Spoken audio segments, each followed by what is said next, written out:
வணக்கம்.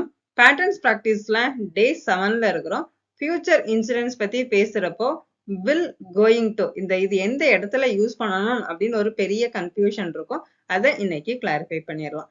Will sudden decision, promise, ஆஃபருக்கு use பண்ணணும். நோ பிளான் பிஃபோர், அதுக்கு ஐ வில் டூ இட். ஓகேங்களா? கோயிங் டு எங்க யூஸ் பண்ணணும் அப்படின்னா பிளான்ட் அண்ட் ப்ரிடிக்ஷன் ஆக்ஷனுக்கு கோயிங் டு யூஸ் பண்ணணும். Plan already made, I am going to do it. Example sentences பார்த்துருவோம். கோயிங் டுக்கு எக்ஸாம்பிள் சென்டென்ஸ் பார்த்துருவோம். ஏற்கனவே மீட்டிங் ஃபிக்ஸ் ஆயிட்டு உடனே என்னன்னு சொல்லுன்னா மீட்டிங் அட்டன் பண்ண போறேன்னு சொல்லுவீங்க. I am going to attend the meeting. ஓகேங்களா? இப்போ ரொம்ப டிராஃபிக்கா இருக்கு அப்படின்னா நீங்க லேட்டா தான் போறேன்னு சொல்லுவீங்க இல்லையா? We are going to be late. Will எதுக்கு யூஸ் பண்ணோம் அப்படின்னா 2-3 பேர் சேர்ந்து போயிட்டு இருப்பீங்க. ஒரு ஆள் பேக் மட்டும் ஹெவியா இருக்கும்னா கூட நான் தூக்கிக்கிறேன்னு சொல்லுவீங்க இல்லையா? I will carry it. யாருக்கா ஹெல்ப் பண்ணணும்னா நான் ஹெல்ப் பண்ணி தரேன்னு சொல்லுவீங்க இல்லையா? I will help you.